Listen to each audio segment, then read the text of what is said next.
अस्सलाम वालेकुम dear students. आज जो हमारा टॉपिक है that is motion of charge particle in perpendicular magnetic field. तो इस केस में जो मैग्नेटिक फील्ड है वो चार्ज पार्टिकल की वेलोसिटी के परपेंडिकुलर है, यानी कि velocity is perpendicular to magnetic field. तो सिचुएशन में थीटा होगा 90 डिग्री, ठीक है। तो एफ जो बराबर होगा या F M magnetic force that will be Q V B sine 90। Sine 90 is 1, तो F M is Q V B. Q V B तो चार्ज पार्टिकल पे जो फोर्स लगेगा, मैग्नेटिक फोर्स लगेगा, उसका मैग्नीट्यूड है क्यू वी बी। अब सवाल है इसकी डायरेक्शन का।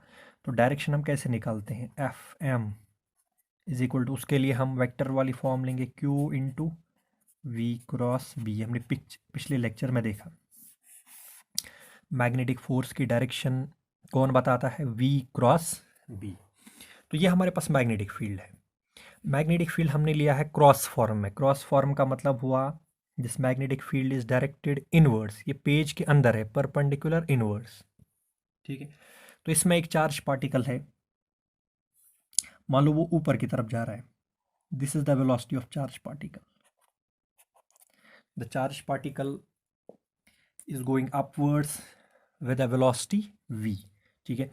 तो वेलोसिटी इधर की तरफ है, वेलोसिटी इधर की तरफ है, और मैग्नेटिक फील्ड नीचे, magnetic field is directed downwards. तो ये सिचुएशन ऐसे है, वेलोसिटी ऊपर की तरफ, मैग्नेटिक फील्ड नीचे।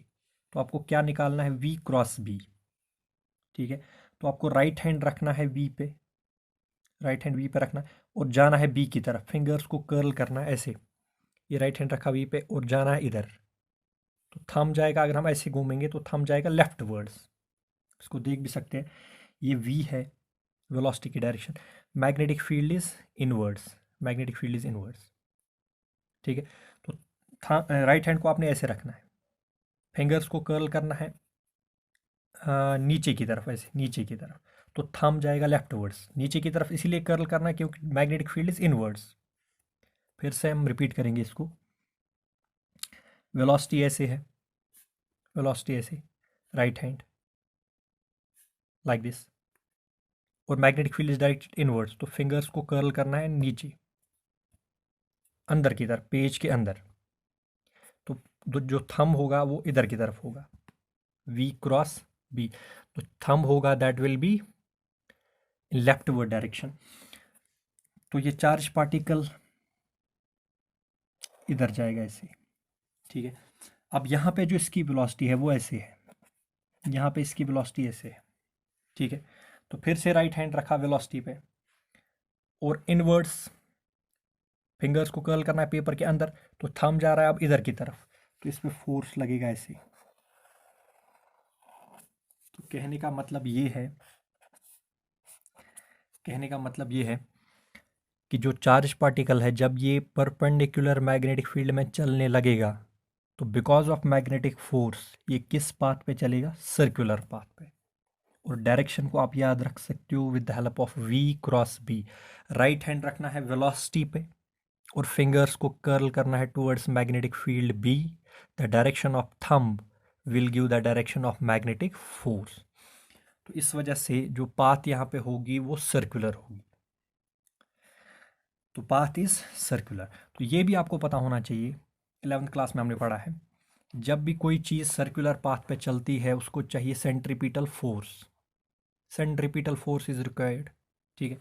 तो जिस सर्कल पे वो चल रहा है उस सर्कल का रेडियस अगर आर है, उसका ऑर्बिट ऑर्बिट का रेडियस अगर आर है, वेलोसिटी अगर वी है, जो चार्ज पार्टिकल चल रहा है उसका मास है एम। तो जो सेंट्रीपिटल फोर्स होगा that is M V square upon R. तो किसी भी पार्टिकल को सर्कुलर पाथ पे चलने के लिए एफ सी सेंट्रीपिटल फोर्स चाहिए M V square by R. और वो सेंट्रीपिटल फोर्स यहाँ पे चार्ज पार्टिकल को प्रोवाइड कर रहा है मैग्नेटिक फोर्स। तो इसका मतलब एफ सी एफ एम के बराबर होगा। तो हम लिख सकते हैं that M V square by R is equal to Q V B. This is very important equation. Magnetic force ही यहाँ पे हमें सेंट्रीपिटल फोर्स दे रहा है, यानी कि मैग्नेटिक फोर्स ही मजबूर कर रहा है चार्ज पार्टिकल को सर्कुलर पाथ पे चलने पे। तो इसीलिए हम ले रहे हैं equality, M V square by R is equal to Q V P. अब यहाँ पे वेलोसिटी को आप कैंसिल कर सकते हो, वी वी कैंसिल हो गया, वी वी कैंसिल हो गया तो आपको मिल जाएगा M V upon R is equal to Q B. ठीक है, तो यहाँ से आपको चार्ज पार्टिकल जिस सर्कुलर ऑर्बिट पे चलेगा उसका रेडियस आप निकाल सकते हो, R is equal to M V upon Q B. यहाँ से आप देख सकते हो कि वेरी इंपॉर्टेंट ऑब्जर्वेशन कि मैग्नेटिक फील्ड जितना कम होगा रेडियस उतना बड़ा होगा, मैग्नेटिक फील्ड जितना स्ट्रांग होगा रेडियस उतना छोटा होगा, जल्दी सर्कुलर मोशन करेगा ये चार्ज पार्टिकल। तो इससे हम रेडियस हम निकाल सकते हैं। ठीक है, या अगर हम यहाँ पे वी वेलोसिटी भी निकाल सकते हैं, यानी कि अगर रेडियस गिवन होगा हम निकाल सकते हैं वेलोसिटी, अगर वेलोसिटी गिवन होगा तो हम निकाल सकते हैं रेडियस। ठीक है, तो जब ये सर्कुलर मोशन करेगा, जब ये सर्कुलर मोशन करेगा we can find time period also. ठीक है, because circular motion is periodic. ठीक है, तो time taken to cover one complete circle वो हम निकाल सकते हैं, that is time period of revolution. Time period, time taken to cover one circular revolution by charge particle, तो टी बराबर होता है जब ये एक बार सर्कल पे घूमेगा, ये आप देख सकते हो यहाँ पे, जब ये चार्ज पार्टिकल एक बार सर्कल पे घूमेगा तो कितनी डिस्टेंस कवर करेगा, सरकमफ्रेंस ऑफ सर्कल के बराबर, यानी कि 2πr। ठीक है, तो टी यहाँ पे होगा 2πr। तो टाइम बराबर होता है डिस्टेंस अपॉन स्पीड, इसकी कितनी है v। ठीक है, तो बराबर होगा 2π अपॉन v। r का वैल्यू आप रख सकते हो M V by Q B. अभी आपने आर का वैल्यू निकाला M V by Q B, तो यहाँ पे रखा वी वी कैंसिल होगा, तो टाइम पीरियड आपको मिल जाएगा V V cancel 2πm upon Q B. This is time taken by charge particle to complete one circular revolution in perpendicular magnetic field. तो अगर आपने टाइम पीरियड निकाला तो इसका मतलब आप फ्रीक्वेंसी भी निकाल सकते हो। तो फ्रीक्वेंसी टाइम पीरियड का क्या होता है, रेसिप्रोकल फ्रीक्वेंसी ऑफ रेवोल्यूशन भी आप निकाल सकते हो। न्यू बराबर होता है 1/t, तो बराबर होगा क्यू बी अपॉन 2πm। अगर आपने फ्रीक्वेंसी निकाली तो आप निकाल सकते हो एंगुलर फ्रीक्वेंसी भी, लास्ट ईयर आपने पढ़ा है। Angular frequency of revolution omega is 2π nu, 2π nu. तो यहाँ से आप निकाल सकते हो एंगुलर फ्रीक्वेंसी भी, 2π कैंसिल होगा, आपको मिल जाएगा क्यू बी बाई एम। इसी तरह से आप चार्ज पार्टिकल की काइनेटिक एनर्जी भी निकाल सकते हो, 1/2 ऑफ एम वी स्क्वायर। अच्छा, वेलोसिटी भी यहाँ पे आप निकाल सकते हो, वेलोसिटी का वैल्यू भी हम लिख के रखते हैं। वेलोसिटी किसके बराबर होगी, Q B R by M, Q B R by M. यानी कि आपको रेडियस पता है तो वेलोसिटी निकाल सकते हैं, वेलोसिटी पता है तो रेडियस निकाल सकते हैं। ठीक है, तो इसी तरह से आप काइनेटिक एनर्जी भी निकाल सकते हो इस चार्ज पार्टिकल की। Kinetic energy is 1/2 of M V square, K is 1/2 of M V square. और अभी आपने वेलोसिटी का वैल्यू निकाला, यानी कि काइनेटिक एनर्जी होगी 1/2 ऑफ एम। अभी पीछे आपने v का वैल्यू निकाला था Q B R upon M, उसका होल स्क्वायर। ठीक है, तो काइनेटिक एनर्जी का जो वैल्यू आएगा that is Q square B square R square upon 2m। तो इतनी काइनेटिक एनर्जी गेन करेगा charge particle while in circular motion in magnetic field. तो आपको पता है काइनेटिक एनर्जी, आपके पास रिलेशन है kinetic energy is equal to P square upon 2m। 11th class में आपने पढ़ा है, where P is linear momentum, तो काइनेटिक एनर्जी बराबर होता है linear momentum square divided by twice into mass. अब ऊपर वाली इक्वेशन को आप देखो, काइनेटिक एनर्जी 2m 2m, तो इसका मतलब ये जो Q square B square R square है इट इज पी स्क्वायर। ठीक है, तो लीनियर मोमेंटम किसके बराबर होगा, स्क्वायर स्क्वायर कैंसिल होगा, क्यू बी आर। तो linear momentum acquired by the charged particle is QBr. तो this is motion of charge particle in perpendicular magnetic field. अब हम देखेंगे यहाँ पे वर्क डन।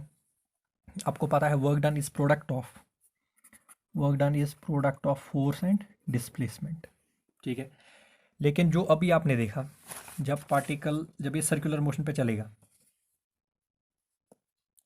तो बताओ फोर्स और वेलोसिटी के बीच एंगल कितना होगा, यानी कि v और f के बीच according to cross product rule magnetic force velocity के परपेंडिकुलर है। इट मीन्स जिस डायरेक्शन में मोशन हो रहा है, जिस डायरेक्शन में डिस्प्लेसमेंट हो रही है, उसके परपेंडिकुलर लग रहा है फोर्स। तो angle between force and displacement is 90, ठीक है। तो जब एंगल 90 होगा तो यहाँ पे आएगा cos 90, तो वर्क डन इज 0। इसका मतलब ये हुआ magnetic force does no work on the charge particle. Magnetic force does no work on the charge particle. Magnetic field apply करने से सिर्फ एक चीज़ होगा कि पार्टिकल के चलने की पाथ चेंज हो जाएगी, सर्कुलर बन जाएगी। जितनी वेलोसिटी से पार्टिकल पहले चल रहा था उसी वेलोसिटी से ये कंटिन्यू करेगा। तो speed will not change, the direction of speed will change, ठीक है। यानी कि वेलोसिटी चेंज होगी लेकिन वेलोसिटी का मैग्नीट्यूड चेंज नहीं होगा। तो इसीलिए work done by magnetic force on charge particle is 0, it is 0, ठीक है। तो this is motion of charge particle in perpendicular magnetic field.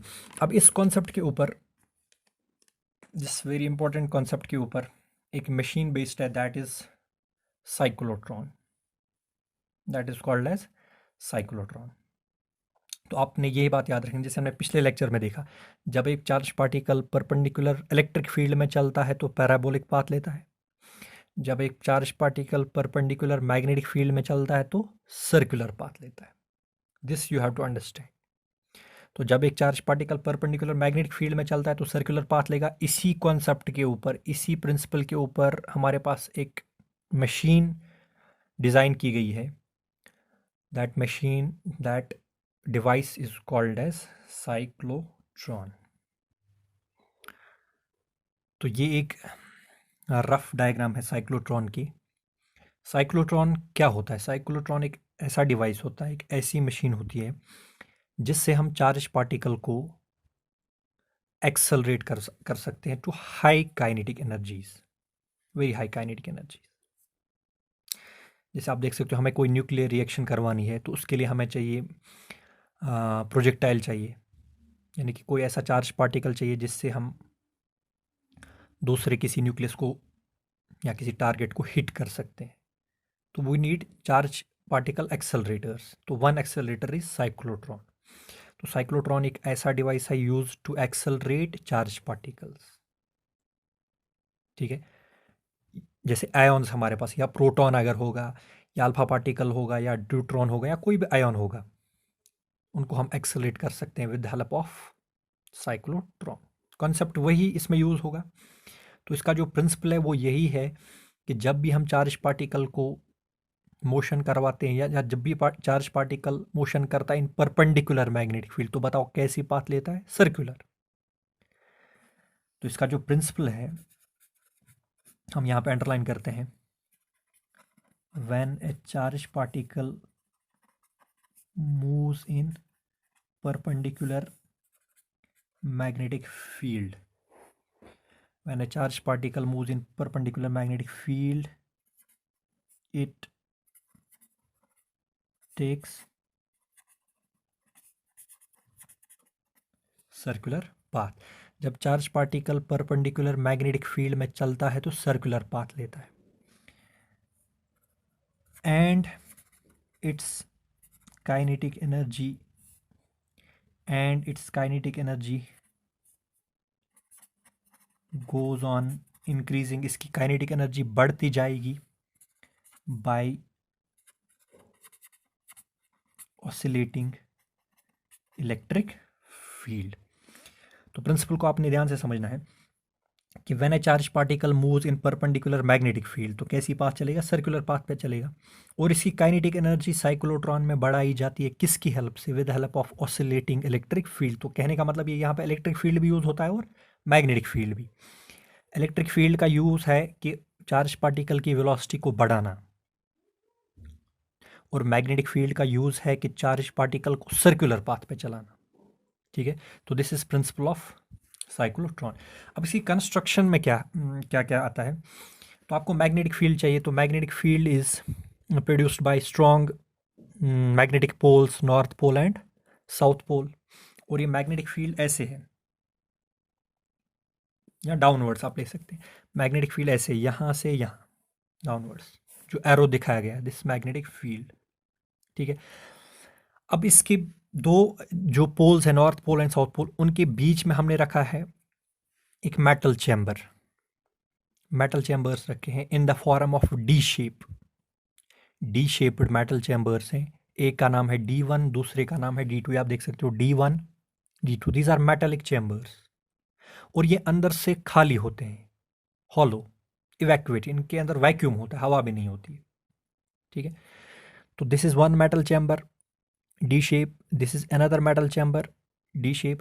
और जो इनके इनर एजेस होते हैं, ये वाला एज और ये वाला एज, वो खाली, वो ओपन होते हैं, दोज आर नॉट क्लोज्ड। बाहर से ये क्लोज्ड है, रिम पे ये क्लोज्ड हैं, these dees are closed, but बीच में जो छोटी सी गैप है, इस गैप में ये ओपन होते हैं, ये वाला डी बी और ये वाला डी बी, क्योंकि चार्ज पार्टिकल अगर एक से आए तो दूसरे में घुस सकता है, तो इसीलिए इनके diametrically opposed as they are always open, ठीक है। तो मेटेलिक चैम्बर्स हैं ये, एक का नाम है D1, दूसरे का नाम है D2। यहाँ पे सेंटर पे एक पॉइंट है, suppose this point is P, suppose this point is P। P पे क्या होगा, P पे आयोन्स बन रहे हैं, यानी कि जिन चार्ज पार्टिकल्स को आपने एक्सेलरेट करना है वो प्रोड्यूस होते हैं at point P, at point P, ठीक है। तो क्या करते हैं हम, इसकी कंस्ट्रक्शन में एक और चीज़ होती है कि जो D1 और D2 होता है, इनके अक्रॉस आप यहाँ पे देख सकते हो एक ऑसिलेटर लगा है, एक high frequency, this is HF, high frequency oscillating electric field. High frequency मतलब वो इलेक्ट्रिक फील्ड जो ऑसिलेट कर रहा है, यानी कि अपनी डायरेक्शन कंटिन्यूसली चेंज कर रहा है बहुत फास्टली, यानी कि इसके चेंज करने की, डायरेक्शन चेंज करने की फ्रीक्वेंसी बहुत तेज़ है। This is high frequency oscillating electric field, ये हम ऑसिलेटर की मदद से प्रोड्यूस करते हैं, ठीक है। तो इसकी कंस्ट्रक्शन में फिर से हम ये इसको पॉइंट वाइज लिख रहे हैं। कंस्ट्रक्शन में क्या आता है, north and south poles, magnetic north and south poles, two metallic dees, two metallic dees, और आता है इसमें high frequency oscillating electric field. हाँ, और जो पॉइंट P है ये है ion source, ion source P, यहाँ पे आयन्स प्रोड्यूस होंगे, ठीक है। तो अब इसको समझना है, अप्लाई करना है कॉन्सेप्ट, उसको समझना है। तो कुछ यहाँ पे हमें लिखने की ज़रूरत नहीं है, सिर्फ समझने की ज़रूरत है कि जो P पॉइंट है यहाँ पे आयन प्रोड्यूस हुआ, यहाँ पे आयन प्रोड्यूस हुआ। सपोज आयन है, से इट इज पॉजिटिवली चार्जड, से इट इज प्रोटॉन, से इट इज अल्फा पार्टिकल, ठीक है। तो इट इज पॉजिटिवली चार्जड, ठीक है। तो P पे जो आयन प्रोड्यूस हुआ इट इज पॉजिटिवली चार्जड, और उस सिचुएशन में जो D1 होगा, जो D1 होगा, लेट्स एज्यूम कि D1 होगा नेगेटिव पोटेंशियल पे, लो पोटेंशियल पे, एंड D2 होगा हाई पोटेंशियल पे, यानी कि इलेक्ट्रिक फील्ड की डायरेक्शन होगी फ्रॉम D2 टू D1, इधर की तरफ, sorry, from D2 to D1, yes, from D2 to D1, ऐसे इलेक्ट्रिक फील्ड की डायरेक्शन होगी। तो जैसे ही ये चार्ज पार्टिकल, ये पॉजिटिवली चार्ज पार्टिकल P पे बना, तो ये D1 नेगेटिव पोटेंशियल इसको अपनी तरफ खींचेगा, ऐसे ऐसे, ये D1 के अंदर जाएगा। जैसे ही ये D1 के अंदर जाएगा तो ये चलने लगेगा, ये मोशन करेगा, और ऊपर से मैग्नेटिक फील्ड भी है, मैग्नेटिक फील्ड नीचे है, magnetic field is downwards, magnetic field is downward, और ये चार्ज पार्टिकल ऐसे जा रहा है D1 में ऐसे। तो बताओ एंगल कितना, एंगल इज 90 डिग्री, ये ऐसे। ये जो ब्लैक पेन है, this is magnetic field, and pink colour it gives the velocity, ये D1 के अंदर जा रहा है। तो मैग्नेटिक फील्ड और वेलोसिटी के बीच एंगल कितना हुआ, 90 डिग्री। तो बताओ कैसी पाथ चलेगा ये, सर्कुलर पाथ पे। तो ये चार्ज पार्टिकल D1 के अंदर चलेगा सर्कुलर पाथ पे। जैसे ये यहाँ से सेमी सर्कल पे चलेगा, आप देख सकते हो यहाँ पे, यहाँ से निकला, जो एरो दिखा रहा है वो डायरेक्शन ऑफ मोशन है।